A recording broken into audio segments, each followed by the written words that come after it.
Majesties, Your Highnesses, distinguished guests, comrades and friends. Today, all of us do, by our presence here and by our celebrations in other parts of the country and the world, confer glory and hope to newborn liberty. Out of the experience of an extraordinary human disaster that lasted too long, must be born a society of which all humanity will be proud. Our daily deeds as ordinary South Africans must produce an actual South African reality that will reinforce humanity's belief in justice, strengthen its confidence in the nobility of the human soul, and sustain all our hopes for a glorious life for all.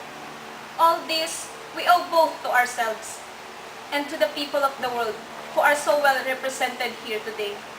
To my compatriots, I have no hesitation in saying that each one of us is as intimately attached to the soil of this beautiful country as are the famous jacaranda trees of Pretoria and the mimosa trees of the Bush Veld.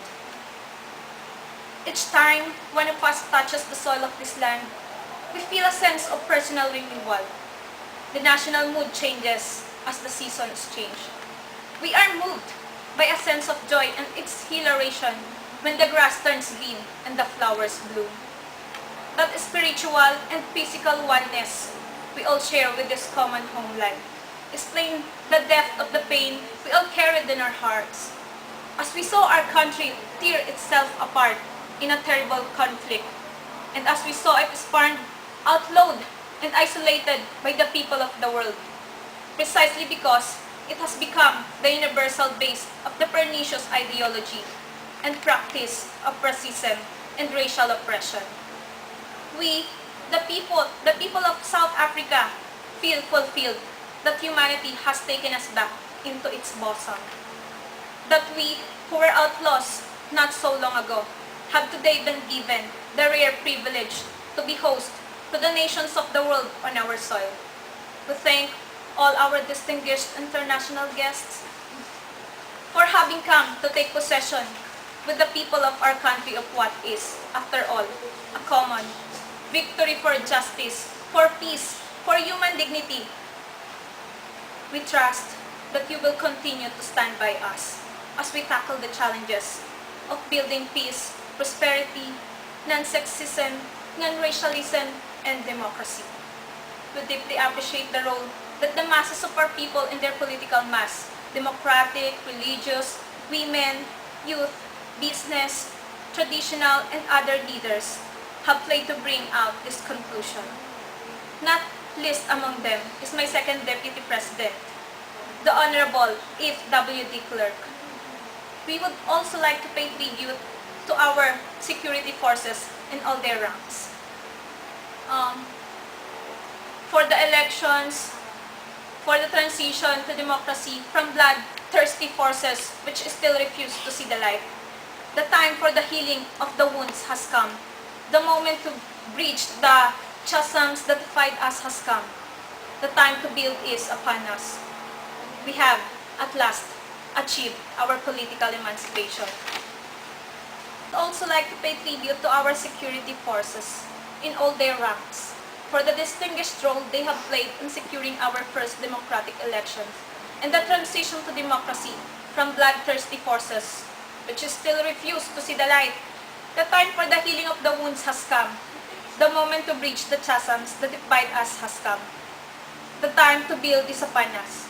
We have, at last, achieved our political emancipation. We pledge ourselves to liberate all our people from the continuing bondage of poverty, deprivation, suffering, gender, and other discrimination.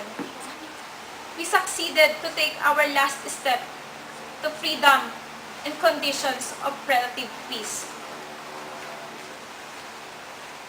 We commit ourselves to the construction of a complete, just, and lasting peace. We have triumphed in the effort to implant hope in the breast of the millions of our people. We enter into a covenant that shall build the society in which all South Africans, both black and white, will be able to walk tall, without any fear in their hearts, assured of their inalienable right to human dignity. A rainbow nation at peace with itself and the world. As a token of its commitment to the renewal of our country, the new interim government of national unity will, as a matter of urgency, address the issue of amnesty for various categories of our people who are currently serving terms of imprisonment.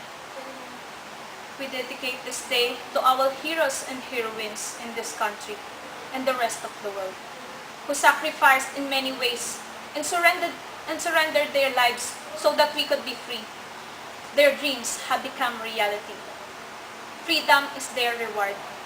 We are both humbled and elevated by the honor and privilege that you, the people of South Africa, have bestowed on us.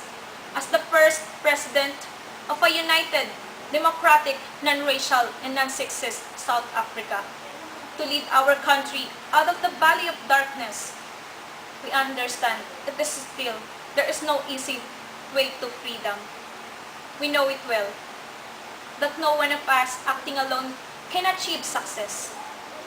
We must therefore act together as a united people for national reconciliation, for nation building, and for the birth of a new world. Let there be justice for all. Let there be peace for all. Let there be work, bread, and water and salt for all. Let each know that for each the body, the mind, and the soul have been freed to fulfill themselves. Never, never, and never again shall it be that this beautiful land will again experience the oppression of one by another and suffer the indignity of being the skunk of the world. Let freedom reign. The sun shall never set on so glorious a human achievement. God bless Africa.